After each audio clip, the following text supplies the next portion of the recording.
أعوذ بالله من الشيطان الرجيم.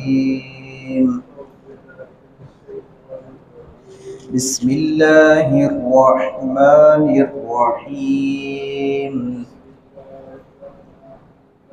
فأنجيناه وأصحاب السفينة